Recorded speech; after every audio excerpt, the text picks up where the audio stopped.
les mitzvot et l'antidépresseur.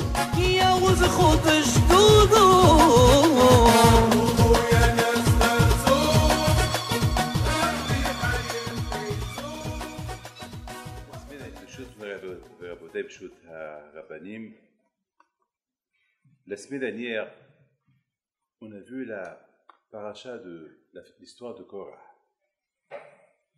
Et pour moi, cette histoire de Korah, c'est une paracha qui est extraordinaire.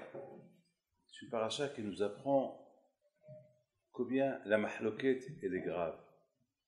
Mahloket, ça veut dire des guerres, des ennuis, combien c'est grave. À cette époque, les Haramim me disent qu'une guerre, lorsqu'il y a une mahloket, elle brûle comme le feu qui brûle. Lorsque Hachim Ishmor, il y a un petit feu qui commence dans une maison, il y a de la paille, alors toute la maison prend feu. La guerre, malheureusement, c'est dénétant cette semaine-là. Combien des histoires j'ai entendues cette semaine. Malheureusement, une fois que ces histoires commencent, ça se termine très très mal. L'histoire de Korah, tout d'abord, on va essayer de comprendre 2 points. Est-ce qu'il y a une limite de la voyance? On dit que Korah, son problème, c'est ses yeux l'ont fait tromper. Eino et Ato. Est-ce qu'on peut dire ça sur Korah? Peut-être on peut dire ça sur nous. Nous, peut-être, on est limité dans la tête. On est limité. Mais est-ce qu'on peut dire que Korah aussi, un homme comme Korah qui était parmi ceux qui lèvent le Aaron HaKodesh, Korah qui était quand même un prophète, Korah qui, il a vu de loin, il a vu que Shmuel Hanavi, il va sortir de lui. Est-ce que c'est possible de dire qu'un homme comme Korah, il peut Shalom tomber à tel point qu'on dit que Moshe Rabbeinu, il a dit à Kadosh Baruch Hu, Hachem, fais-moi plaisir, Al tash'ili min hatam, n'accepte pas leur sacrifice. Vous savez que dans tous les sacrifices qu'on fait, il y a, toi, en Israël, ils ont une partie dans le sacrifice. Le sacrifice, chacun, il a une quote-part dans le sacrifice. C'est pour ça, Korban Tamid, tout le tzibour, il est associé. Pourquoi tout le tzibour, il est associé? Parce que le tzibour, c'est tous les juifs. C'est pour ça, chacun, il donne mahatzita shekel. Le riche, il donne la moitié de la mahatzita shekel, la moitié du shekel. Le pauvre et le riche, ils donnent mahatzita shekel. Comme ça, tous les juifs, ils sont associés dans les korban de tzibour. Tous les sacrifices qu'on faisait au Beth Amikdash pour la communauté juive, donc tout le monde est associé. Il ne va pas avoir un riche qui va dire c'est moi qui ai payé le korban pour tout le monde. Il n'y a pas. Tout le monde paie pour tout le monde. Tout le monde a payé pour soi.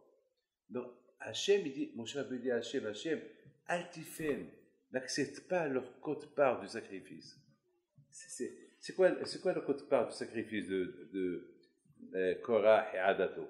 Peut-être parce que si on calcule, il y a des millions de juifs qui y avaient là-bas, dans le désert, alors c'était un petit morceau qui va rester, qui ne va pas monter chez Akadosh Baruch Hu. Altifel min hatam. C'est-à-dire que pour Moshe qui aimait Am Israël, Moshe qui avait l'amour d'Am Israël, pour que Moshe il arrive à dire qu'Akadosh Baruch Hu n'accepte pas leur sacrifice, c'est que Bémet, Moshe Rabbeinu, il a compris que c'est der Sha'in. Ils se sont même moqués de Talit. Alors Bémet, comment? D'un côté, vous allez dire que Korah, il avait une névoa, il était hacham, il était tout ce que vous voulez, et en plus, il était Menos'eh Aaron, parmi ceux qui lèvent le Aaron HaKodesh.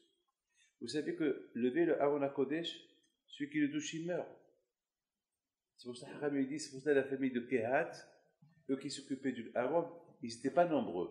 Pourquoi ils n'étaient pas nombreux? Parce que beaucoup de fois, en touchant le Aaron, ils vont mourir. C'est-à-dire que ceux qui lèvent le Aaron, c'est Bremet, mais c'est Nefesh, c'est un sacrifice. C'est Bremet, c'est comme Dadan Va'abiram. C'est un sacrifice. Parce que celui qui lève le Aaron, il peut rester sur place. Vous connaissez l'histoire que c'est écrit dans Shmuel? Il y avait 2 frères. 2 frères que parce que lorsque David Amelech, il a voulu transporter le Aaron à Kodesh d'un endroit à l'autre, il l'a mis sur une agala, sur une charrette, et le chariot, les vaches, ils ont, Kishamto Habakar, les vaches, ils ont un peu bougé, et le Aaron aussi, il a un peu bougé, et Peretz et Ahio, ces deux frères-là, ils ont cru que le Aaron est tombé. Ils ont touché le Aaron, ils sont morts, sur place. Pourquoi ils sont? Parce qu'il ne fallait pas qu'ils touchent. Pourquoi le Aaron il va tomber? Quoi que ce soit. Aaron ne sait pas. Le Aaron, c'est lui qui lève ceux qui le lèvent.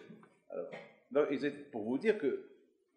Alors, comment on peut dire que Korah, qui était Ménos, et Aaron est arrivé à faire cette révolution contre Amisraël, contre Moshe Rabbeinu? Aino et Ato. Son œil, il s'est trompé avec son œil. Mais attends, mais on peut dire ça sur quiconque, mais pas sur Korah. On ne peut pas dire ça sur. Non, Bémet, il y a quelque chose. C'est quelque chose de bête, il faut comprendre ça. Vous savez, Rabotai, lorsqu'on réfléchit, observez le Zohar Kadosh, il dit le Zohar que tout ce que la Torah nous raconte, ce n'est pas des histoires, c'est des etzot. Des etzot, des conseils, comment vivre. Je reçois les gens du matin au soir, je donne la parole d'honneur. Eux, ils croient que c'est moi qui leur donne des conseils. Je vous donne la parole d'honneur, c'est eux qui me donnent des conseils. Parce que j'apprends. Avec ce que j'entends, j'apprends. Eux, ils viennent chez moi pour un conseil, mais c'est moi qui apprends des conseils. Hier, par exemple, j'ai appris une petite leçon hier. Vous savez, si vous avez été au doc, là où il y a une grande salle, hier, il y avait hier une grande réunion au doc, c'est une grande salle où il y avait là-bas il y avait là-bas pour encourager les mamans et les papas et les parents pour faire attention au lachon arabe. Donc il y avait un monde fou hier. Et vous savez que dans ces grandes salles, en haut, il y a comme des petites lumières. Alors, comme des étoiles, des milliers de petites étoiles. Alors, de loin, on croit que c'est des étoiles. Et ce n'est pas des étoiles, mais on croit que c'est comme le ciel, comme la nuit et les étoiles. Est-ce que c'est la première fois que j'ai eu une idée. J'ai dit, tu vois, sur toutes ces étoiles-là, je me suis dit, David, est-ce que tu peux compter? Est-ce que tu peux le compter? Ouais, ils ne sont pas loin. Est-ce que tu peux le compter? Bon, les étoiles, ils sont loin. Mais est-ce que tu peux le compter? J'ai commencé à réfléchir, j'ai dit, non, je ne peux pas le compter. Alors j'ai commencé à voir combien on est petit. Des choses, des ampoules à côté de toi, et tu n'arrives pas à les compter. Ça une petite idée. Mais de l'autre côté, j'ai commencé à réfléchir combien Akadosh Baruch Hu, il nous a mis dans un monde, et dans le monde où il nous a mis, c'est un monde que si on ne fait pas attention dans le monde où on vit, chimiquement on peut se tromper. A priori, dès qu'on lève les yeux, on peut dire que c'est des étoiles, mais ce n'est pas des étoiles, c'est des fausses étoiles. C'est rien du tout. Ce n'est pas des étoiles, c'est des fausses étoiles. Mais on croit que c'est des étoiles. Pour que des fois on croit qu'on est ce qu'on est, on n'est rien du tout. Des fois on peut croire qu'on est des vrais, et après on découvre non. On n'est pas encore arrivé à être ce qu'on devait être. En bouteille, je me rappelle au Maroc, je voudrais simplement vous raconter une petite histoire au Maroc. J'étais jeune homme. Je me suis marié un peu tard. Mais à cette époque-là, j'avais peut-être 25 ans. J'étais chez mon Valabaï dans une grande, une iloula. Une iloula je ne me rappelle pas. Je crois que c'était la iloula de Rabbi Yaakov, c'est vrai, je pense. Et il y avait un monsieur qui rentre. Il y avait une grande salle, le monde qui était là. Quand j'étais jeune homme, j'étais avec mon Valabaï. Il y avait un monsieur qui rentre. Et ce monsieur, la façon qu'il marche, il était imposant. Il marche la tête haute, et en plus il est grand de taille. Il regarde tout le monde, il regarde droit. Il vous regarde comme ça, il vous fixe les yeux. Déjà, de façon comment il vous fixe, déjà vous avez honte. Parce qu'il est riche, il est grand de taille, il est imposant. Alors, tout de suite, on abaisse les yeux. On abaisse les yeux. Et je vois qu'il passait de table à table. Je vois qu'il marche, il salue. Mais on dirait on dirait, d'un côté, il salue les gens, mais de l'autre côté, il les intimide avec ses yeux. Parce qu'il est riche, multimilliardaire, très très riche. Donc déjà, on se sent, vous savez que c'est du Shlomo Meler. Shlomo Meler, il est pour l'argent. L'argent, regardez un pauvre. Un pauvre va dire quelque chose, on ne va pas faire attention à lui. Un riche, il va dire quelque chose, et tout le monde va faire attention à lui. Pourquoi? Parce que c'est l'argent qui parle. Il y a à la mode, je ne peux pas vous dire où, je n'ai pas le droit de vous dire où. Quelque part dans le monde, il y a maintenant, il y a un riche, un milliardaire, une fois il était quelque part, et on lui a donné des fruits de mer et du bon vin, et soudainement il a dit, mais il ne savait pas que c'était des fruits de mer, du poisson, un bon poisson, et un bon vin, et puis il a dit, c'est très bon. Alors le monsieur qui l'a invité, il dit, ben, vous savez, ça s'est importé de tel et tel endroit.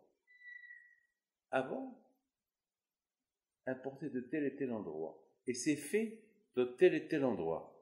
Première réaction, mais c'est pas cachère. Il dit, oui, mais c'est une spécialité qu'il fait. Et le vin, eh bien, le monsieur qui met chilin jusqu'à maintenant, parce que le monsieur il a aimé ce poisson, parce que le monsieur il a aimé ce vin, eh bien maintenant la communauté, ses copains, ils vont venir chez eux lorsqu'ils les invitent, ils leur donnent ça, ils vont le manger.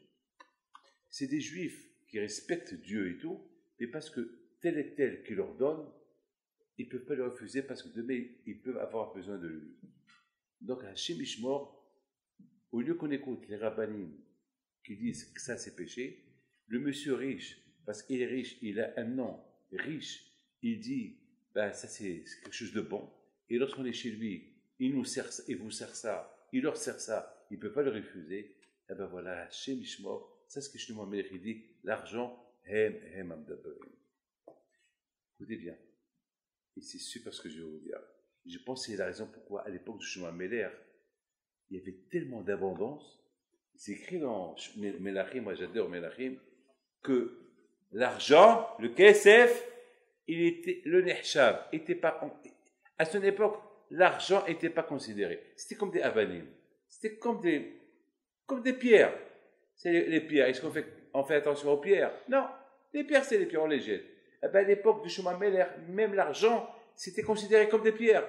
Ils avaient tellement d'argent, l'argent, ils les stockaient même dehors. Personne ne faisait attention à l'argent. Ah, pourquoi? Vous savez pourquoi? Eh bien, justement parce qu'à l'époque de Shlomo Meler, Hachem a voulu que les Am Israël, ils étudient la Torah. À l'époque de Shlomo Meler, pendant 40 ans, c'était la paix. Et c'était vraiment, ils étaient tous des hachamim. Comme à l'époque, les 40 ans que les Juifs étaient dans le désert. Que là-bas, ils avaient la manne, ils avaient de l'eau, ils avaient le shefa, il n'y avait pas de guerre, ils étaient protégés. Akadosh Baruch Hu aussi, elle a donné à l'époque de Shlomo Meler 40 ans de royaume, 40 ans de mamash de shefa. Comme ça, ils peuvent se donner qu'à la Torah. Et à cette époque, ils étaient tous des hachamim, à cette époque.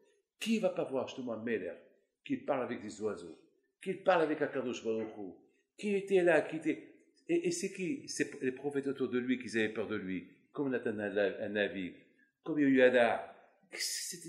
Mais il était petit, il était à l'âge de 13 ans, les plus grands tzadikim à son époque, ils étaient considérés comme rien devant lui. Et tout cela pourquoi? Parce qu'Akadosh Baruch Hu, il a voulu qu'ils puissent étudier la Torah. Au moins pour qu'ils apprécient c'est quoi la Torah. Mais il nous a donné des conseils, et des conseils, et des conseils, comment surmonter ça. Je me rappelle à Rabotaï, en Maroc, ce monsieur-là, il marche, il tourne, et je voyais qu'il arrivait vers notre table. Il voit qu'il arrivait un peu vers notre table, et à un moment donné, il s'est passé que il me regarde. Il a cru que j'allais abaisser les yeux. Moi, je le regarde. Il me regarde encore, et il dit à Motraï, à Madosh Kanafo, je connais Hada. Qui c'est celui-là? Il lui dit, Hada Hafid al-Hacham, le petit-fils du rabbin. Ou ma Hacham, je connais al-Hacham, qui c'est ce rabbin? Parlez l'arabe. Un peu. Et vous parlez, qui parle arabe ici? Personne? Moitié. Alors, Est-ce qu'on a des hacham? Qui c'est ce hacham? J'ai dit à Mardoché, ne lui dis pas. Ne lui dis pas. Je dis, ne lui dis pas. Est-ce que moi je lui ai demandé qui il est? Je comptais. C'est moi qui pose la question. On dit, je comptais. Il m'a dit, tu ne me connais pas. Je lui ai dit, là, voilà. Tu ne m'as pas. Toi, tu ne me connais pas, moi je ne te connais pas. Va, passe là. Mais il s'est énervé. Il s'est énervé. Mais tu n'as pas honte? Mais il dit non. Moi j'ai honte de ceux qui ont honte. De ceux qui n'ont pas honte, j'ai pas honte. À la fin, je lui ai dit qui j'étais.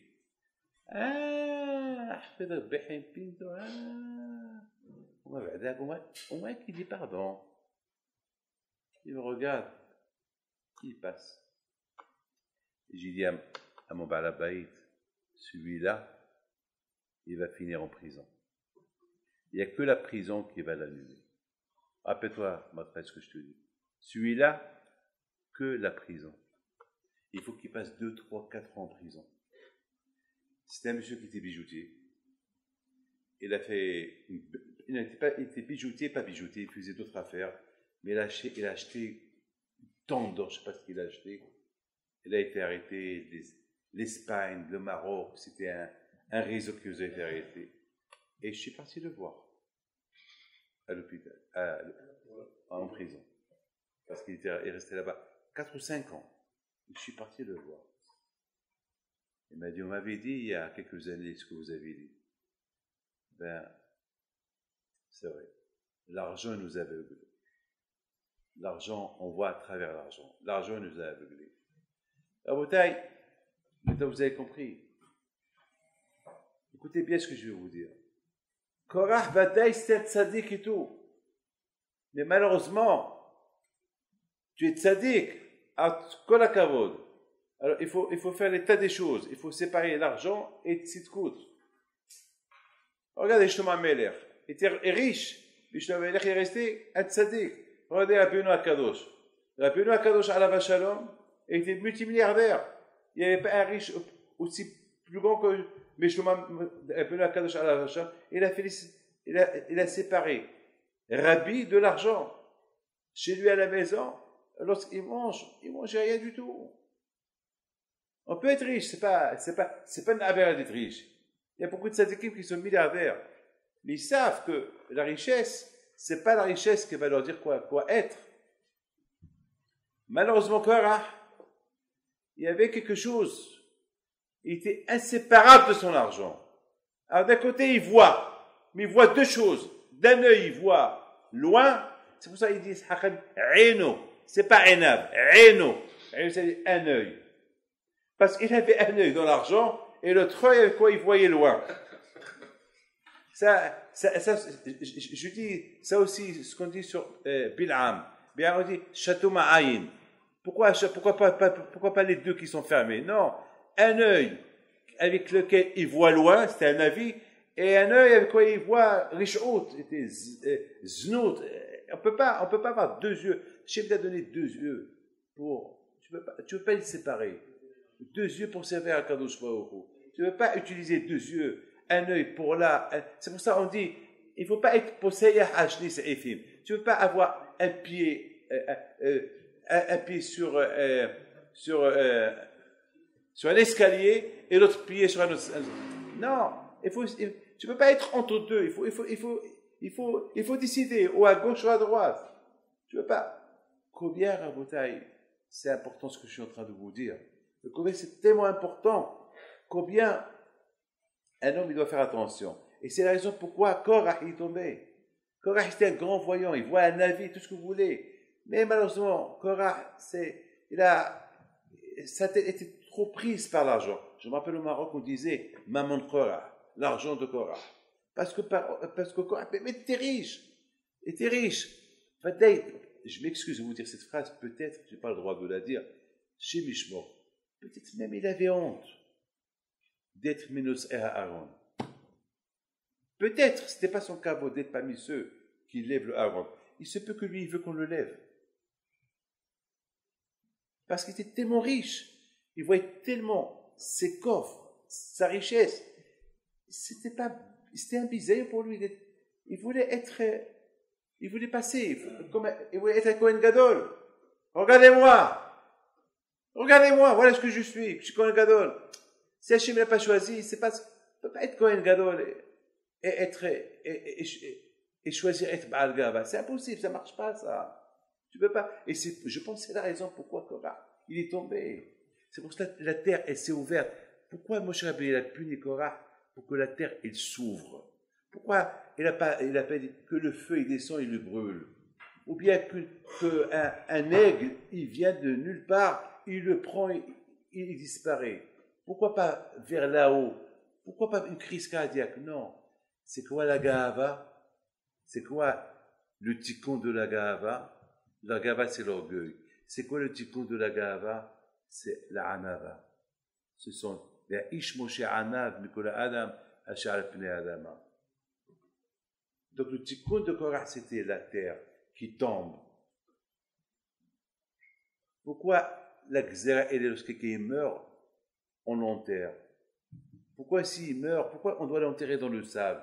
Pourquoi Hachem il a fait? Pourquoi on ne le jette pas à la mer? On le brûle. Je ne sais pas, pourquoi Hachem il veut que lorsque quelqu'un meurt, il faut l'enterrer? Mais Afar Bata, vers Afar Tachou, tu viens du sable et tu retournes au sable. C'est pour que l'homme il se rappelle toujours qu'un jour il va partir en bas. Il ne va pas rester en haut, il sera en bas. Donc pourquoi cette gare? Pourquoi cet orgueil? Mais Afar Bata, vers Afar Tachou. Je pense à beauté, c'est la raison pourquoi. Là où on marche, il y a du sable. Et quand tout ce qui brûle, il devient effet, il devient cendre. Et là où tu vois, il y a la poussière. C'est-à-dire qu'il y a tout le temps, on te rappelle, mais Afar Bata, vers Afar Tachou. Paix à Adama. Vous avez compris pourquoi Korah, il a subi ce onesh, cette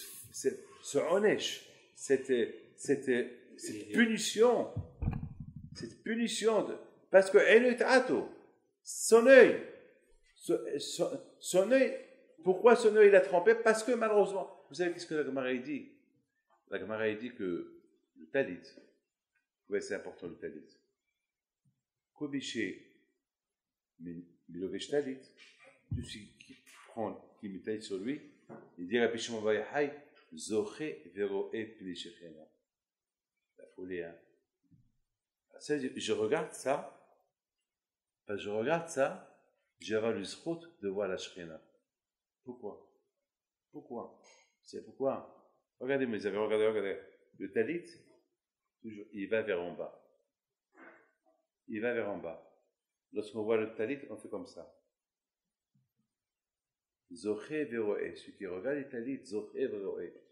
Parce que lorsque tu abaisses tes yeux vers le sable, et tu regardes le talit, tu t'inclines devant Akadosh Baruch Hu. Tu te rappelles qu'il y a Akadosh Baruch Hu. Et tu vas respecter Torah mitzvot. Alors tu verras un jour Akadosh Baruch Hu. Celui qui t'a donné ces mitzvot, tu vas le voir. Parce que lorsque tu abaisses tes yeux, il dit, pourquoi Am Israël ils sont, comment on peut savoir qu'Am Israël ils sont des descendants de Abraham Avinu? Baïchan. Ils ont honte. C'est quoi la honte? Dès qu'on voit quelqu'un, on fait comme ça. On a honte. On abaisse les yeux. Je voudrais à Botaï vous raconter un des miracles qui m'est arrivé la semaine dernière.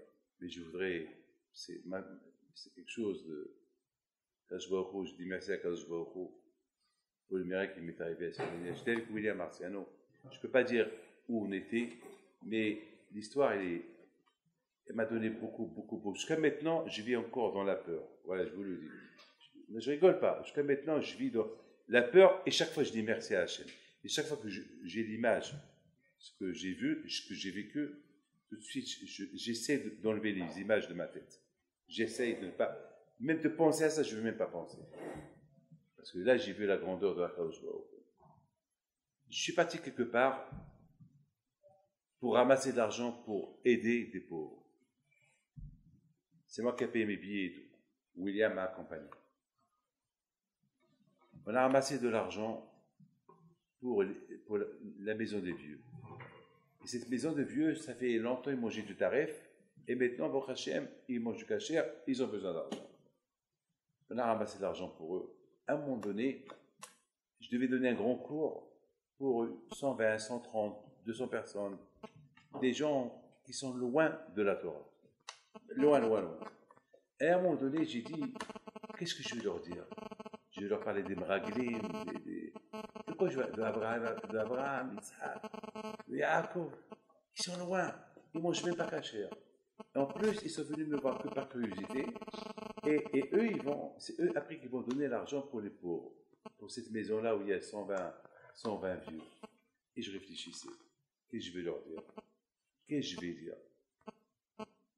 Et tout le monde est là. Mais heureusement que les femmes étaient d'un côté et les hommes de l'autre côté. Ils ont accepté d'être couverts, de porter quelque chose de tsnéout. Bon, on ne peut pas leur demander plus. Et j'ai vu beaucoup d'eau et des pommes que je devais leur donner après. Et j'ai commencé à réfléchir. Peut-être ces pommes et ces bouteilles qui sont là, une fois qu'ils vont commencer à écouter mon cours, ils vont tellement s'énerver sur moi, ils vont prendre des bouteilles, des fois ils vont les jeter sur moi. Ça vous fait rire, hein? Alors, allez, moderne. Allez. Alors, à Boutaïch, finalement, je commence à réfléchir. Oui, non, oui, non. Et voilà, je vois, regardez ce qu'il y a à ma droite. Il y a là-bas une menorah. La menorah traditionnelle. Et à ma gauche, il y avait une menorah très, très, très moderne. Très moderne. C'est une menorah qui n'a même pas une forme de menorah. Une menorah que... Et c'est un peintre qui l'a fait, une menorah elle n'a même pas... C'est même pas une menorah. Mais bon, elle a l'air d'une menorah. Puis voilà, j'aurais dit, vous savez, moi, je me considère à cette vieille menorah, qu'elle est vieille de 2000, 3000, 4000 ans. Vous, en face de moi, vous êtes considéré comme cette menorah moderne. Mais elle a l'image de menorah. Donc pour moi, vous êtes une menorah. Vous êtes religieux ou vous n'êtes pas religieux, vous êtes une menorah pour moi. Alors ça leur a donné un peu de plaisir que je les considère comme une menorah. Et je dis surtout, vous êtes venu écouter un cours de Torah et voir un vieux avec une barbe blanche. Déjà ça, je devais vous donner des cadeaux. C'est pas à vous de vous donner des cadeaux, à moi de vous donner. Et en plus, en pleine journée, il est 1h de l'après-midi que vous devez travailler. Donc vous êtes super. Et j'ai commencé à leur donner des éloges. Ils se sont regardés et ils ont dit celui-là il est sympathique et on peut l'écouter. Et après j'ai commencé à rentrer un peu dans les détails de Beth Amikdash et j'ai vu qu'ils étaient à l'écoute. Le Judas, par ordonneur, à un moment donné j'avais des larmes aux yeux, j'ai dit à Hachem, mais qui est comme ton peuple? Ils écoutent, avec les pauvres ils ne savent pas. C'est comme un prisonnier. Ils sont prisonniers de leur argent. Ils sont prisonniers de leur mode de vie. Mais regarde Hachem, tu peux être fier d'eux. Et après le cours, on a fait Shema Israël ensemble. Ils ont répondu à Shema Israël. Il y a eu ceux qui ont pleuré. Et après tous, ils ont reçu et la pomme et la bouteille d'eau comme bracha. Ils sont partis heureux. Et chacun demande une bracha. Pour la première fois en 40 ans ou 50 ans qu'il demande une bracha à un arabe. Il y avait une femme qui vient vers moi. Elle me dit, pendant 40 ans, j'ai prié à Hachem que je vous vois, que je vous rencontre. Je dis, madame, pourquoi? Vous avez entendu parler de moi depuis 40 ans. Mais depuis 40 ans, j'avais quoi? J'avais 23 ans. 23 ans, j'étais à l'Yeshiva encore. Comment? Elle dit, non. Je prie le bon Dieu que je rencontre un rabbin avec une barbe blanche parce que il me montre ses mains. Il dit, je suis rescapé d'Auschwitz. Regardez les numéros que j'ai. Et là-bas, je voyais beaucoup des juifs, des rabbins. On les prenait et les tuait. Comme j'ai vu devant moi des gens mitraillés. Et c'est des images que j'ai. Et après, j'ai dit à Hachem, mais moi, je suis restée religieuse, pas religieuse, croyante, même que j'ai perdu toute ma famille. Mais au moins, je voulais voir encore un rabbin. Et voilà, je vous vois. Et bientôt, si je dois mourir, je peux mourir. J'ai dit, madame, si j'ai fait tout ce voyage de 14 heures que pour vous, ben ça vaut la peine. Alors maintenant, vous êtes content de me voir. Moi, c'est votre Hachem, je vais partir d'ici avec un beau souvenir. On prend l'avion pour retourner, pour aller quelque part. Il y avait un orage en plein ciel. On sentait l'avion qui recevait des coups. Jusqu'à un moment donné que l'avion et la sirène s'est déclenchée.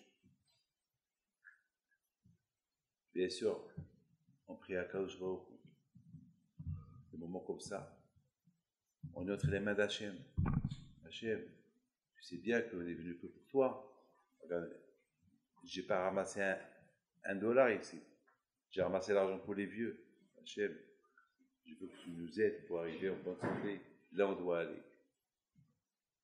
Au Hachem, on a atterri. Là, on devait atterrir. Écoutez bien. Le soir, là-bas, il y avait un grand mariage. Un mariage des riches. Et c'était moi qui devais célébrer le mariage. Et ce mariage, c'est que les riches riches. Bon, moi j'ai un klal chez moi, moi j'ai une règle que là où je vais, je fais attention à ce que la kala, il faut qu'elle soit tsniout, qu'elle soit multimilliardaire, qu'elle soit une reine, qu'elle soit quoi. Un mariage, c'est un mariage. Au moins ceux qui sont autour de moi. Et pour Hachem, ils ont accepté les tnaïs. Maintenant, on va à la salle. On arrive à une rue qu'elle coupe. Ou à droite ou à gauche. Le chauffeur, il s'est trompé. Au lieu qu'il tourne à gauche, et c'était la salle, elle est au coin, et d'ailleurs il y avait même la musique, et c'était lumineux, il y avait en plus la police qu'elle garde et tout. Il a tourné à droite. Et à droite, la rue était sombre. On était moi, William, le Baalabaït, le chauffeur, et c'était une voiture blindée, une grande voiture qui coûte 300 000 à 400 000 avec la voiture. Et j'ai dit au chauffeur, cette rue-là, elle est sombre, les maisons, ils font peur. Il s'arrête pour voir le GPS. Il dit non, c'est tout droit. Il continue et malheureusement il rentre dans une petite rue et on tombe dans une rue très dangereuse. Très, très, très dangereuse. Que même la police, lorsqu'on leur a dit où on était, ils ont dit comment vous êtes sortis de là-bas. Celui qui rentre là-bas, il ne sort pas. Et surtout rentrer avec une belle voiture comme celle-là, c'est sûr que tu ne sors pas de là-bas, vivant. Pour un téléphone, là-bas, ils tuent. Pour $1, ils peuvent tuer. Il n'y a pas de rahmanout. Là-bas, le crime, c'est très courant. Bien sûr, on voit des gens, mamache, des gens qui font peur, des centaines. Mais on ne pouvait même pas faire marche arrière parce que la route était petite. On ne sait même pas où aller. On continue. On a peur, on ne sait pas quoi. Les chauffeurs, tous, surtout avec le Baalabaït, il avait une montre qui coûte cher. Chez Mishmor, on pouvait nous kidnapper, je ne sais pas quoi. C'est vrai qu'ils vont rentrer sur Internet et voir qui je suis, ils peuvent demander pour moi une grosse somme d'argent. Et les autres, et la voiture. Alors on continue. On arrive, on monte, on arrive à la fin de la rue et à un mur. Il n'y a pas de sortie. Donc, on fait demi-tour, et ben on implore à Kadosh Baruch Hu, on prie les mizmorim chez la Ma'alo, on prie à Kadosh Baruch Hu, tous. On ressort, et Baruch Hashem, on sort, et après tout de suite, on se retrouve là où on est rentré. Je vous dois parole d'honneur, et Hashem est les témoins. Moi, je vous dis quelque chose, on nous a pas vu. C'est pas possible, une très belle voiture comme celle-là, qu'elle rentre dans ces rues-là et qu'on n'arrête pas, qu'on la voit pas. C'est pas possible. C'est pas possible. Avec pas curiosité, ils vont taper la fenêtre, voir qui est dedans. Personne n'a rien fait. Ils étaient groupes. Je peux pas vous dire de en cours, parce que c'est enregistré, mais William, il peut vous dire. Moi, je peux pas vous dire. William vous dira où on est tombé. On respire, même pendant le mariage, j'ai pas souri. La peur de ce qu'on a passé, c'est pas possible. Alors, c'est quoi la leçon? Écoutez bien, je vous en prie, c'est quoi la leçon? J'arrête. La leçon, elle est la suivante, mais là, je veux que chacun l'écoute. C'est quoi la leçon de cette histoire que je vous ai racontée? La leçon de cette histoire, elle est qu'il faut faire attention, il ne faut pas se tromper de route. Notre route à nous, c'est le chemin de la Torah. Et vous savez, le ta'anouk de la Torah et le ta'anouk de ce monde-là, ça se ressemble. Les tzadikim, ils ont un ta'anouk pour vous. Vous avez un ta'anouk de l'imoud, de l'étude. Les autres, ils ont le ta'anouk dans l'argent, les voitures, les vacances, etc. Il faut savoir une chose. Les deux routes, ils se ressemblent beaucoup. Tu prends un chemin, et à un moment donné, il y a Guinam à gauche, il y a Gan Eden à droite. Maintenant, et les deux routes se ressemblent. Donc, c'est pas exactement ça, c'est le cas de Rabban Yochanan ben Zakkai. Avant qu'il est mort, qu'est-ce qu'il a dit? Il a dit voilà, je vais quitter ce monde, je ne sais pas quel chemin je vais prendre, à gauche ou à droite. Ici, on parle du plus grand tzaddik du monde, Rabban Yochanan ben Zakkai, qui connaissait toute la Torah. Et Rabban Yochanan ben Zakkai, si on doit écrire tout ce qu'il sait, c'est si on prend tous les plumes du monde et toute l'eau du monde, on la rend encre, et on prend toutes les feuilles qu'il y a au monde, à peine une goutte de sa hukma. On n'a pas écrit toute sa hukma. Et lui, Rabban Yochanan ben Zakkai, il a eu peur. Il a dit à cet ennemi, j'ai peur, je ne sais pas où je vais aller, j'ai peur. Est-ce qu'on va prendre un Gaïna ou un Gan Eden? Comment toi, Rabban Yochanan ben Zakkai, tu as peur? Mais toi, tu es tzadikador. C'est grâce à toi qu'il y a... S'il n'y avait pas Rabban Yochanan ben Zakkai, la Torah aurait été oubliée jusqu'à maintenant. Toi, tu as peur. Oui, il a peur. Parce que tant qu'on est vivant, tant que tu es vivant, tu peux tomber. Donc, je suis encore vivant. Il dit Rabban Yochanan ben Zakkai. Tout peut arriver. Donc, j'ai peur. Je vis dans la peur. Voilà, Rabotai. C'est ça la méthode, ne pas se tromper. Ne pas se tromper de route.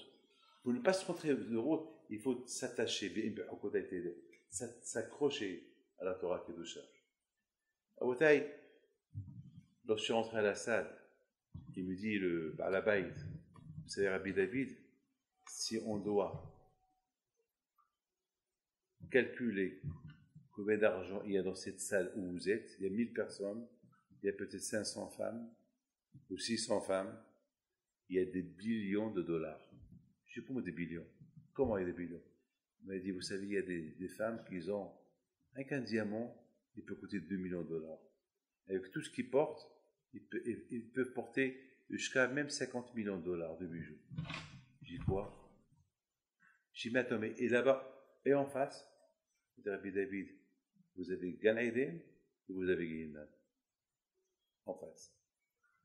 J'ai commencé à pleurer de ma tête. Après 120 ans, lorsqu'on quitte ce monde, on arrive, comme il dit Rav Shach, à la Shalom.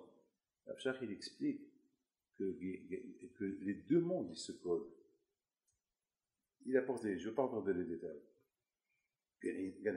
Gan Eden et Guéhinam, ils se collent. À un moment donné, on ne sait pas quelle route prendre. On entend des cris d'alarme des gens qui souffrent à Guéhinam, et à droite, on entend Amaraba, et on voit une lumière. Gan Eden. La porte de Gan Eden, la porte de Guéhinam, l'un à côté de l'autre. Je vous donne parole d'honneur, c'est l'expérience que j'ai vécue dans ce pays-là. J'ai vu une expérience terrible. Gan Eden à droite, Guéhinam à gauche. Il ne faut pas se tromper. Il faut avoir un bon GPS pour ne pas se tromper. Et le vrai GPS, c'est la Torah. La Torah. Il faut avoir un bon GPS parce que voilà, tu peux te tromper. Tu rentres à cette rue-là, chez Mishmor, là où il y a des gangsters, c'est fini pour toi. C'est fini pour toi. Vous savez, là-bas, c'est tellement facile. Là-bas, vous savez, là-bas, ils égorgent les gens, ils les mettent dans un coffre de voiture, ils les jettent la voiture dans la mer. On ne sait même pas. On ne sait même pas ce qui se passe. On ne sait même pas ce qui se passe. Bien faire attention. La bouteille, c'est ça, Korah. Korah, malheureusement, il n'a pas su quel chemin. Il était ce que vous voulez. Tzaddik, Menos et Aaron, qui levait le Aaron à Kodesh et tout, mais malheureusement, son œil, il est parti vers un endroit qu'il ne va pas y aller. Au lieu que son œil, il utilise son œil comme l'autre œil, il a utilisé un œil à gauche et un œil à droite, et malheureusement, la fin, lui, il est catastrophique. Alors, vous voyez, c'est tout ce que j'ai à vous dire. Vous avez de la chance. Vous êtes plein Gan Eden. L'étude de la Torah, c'est Gan Eden. Je vous pardonne, vous avez la chance. Combien moi, je suis jaloux de vous. Combien moi, je voudrais bien m'asseoir et étudier comme vous. Mais mesdames, vous avez de la chance. Parce que vous êtes en plein Gan Eden. Et je ne veux pas dire de non. Je suis super fier de quelques personnes que je connais qui étudient dans nos mosdot, qui pouvaient être ce qu'ils veulent être, ce qu'ils pouvaient être, et ils ont trouvé dans l'étude de la Torah une lumière. Ils auraient pu gagner beaucoup d'argent, ils sont là. Ils perdent de l'argent. Et de l'autre côté, ils gagnent leur Gan Eden. Ils tracent leur chemin. Et le vrai chemin. Ceux-là jamais vont se tromper.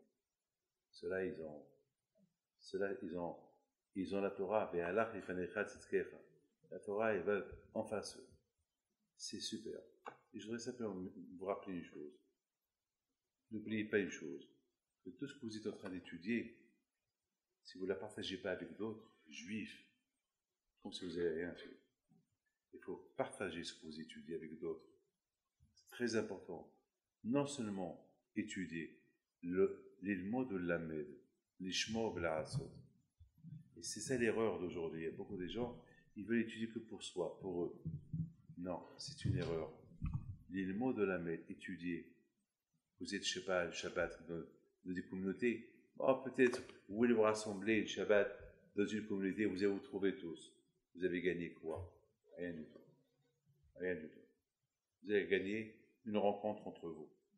Alors qu'il y a beaucoup de gens qui voudraient bien que vous allez étudier avec eux. Là où vous êtes, le Shabbat, prenez quelqu'un, étudiez avec lui.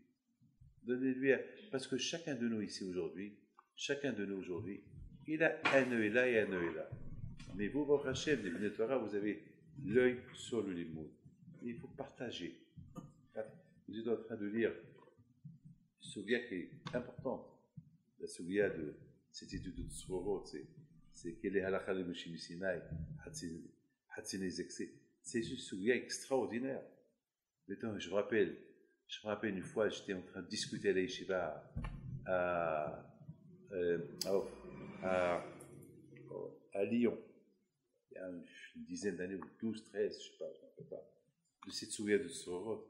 Il y avait un qui était de passage. Ils voulaient me voir, mais moi j'étais en plein étude avec eux.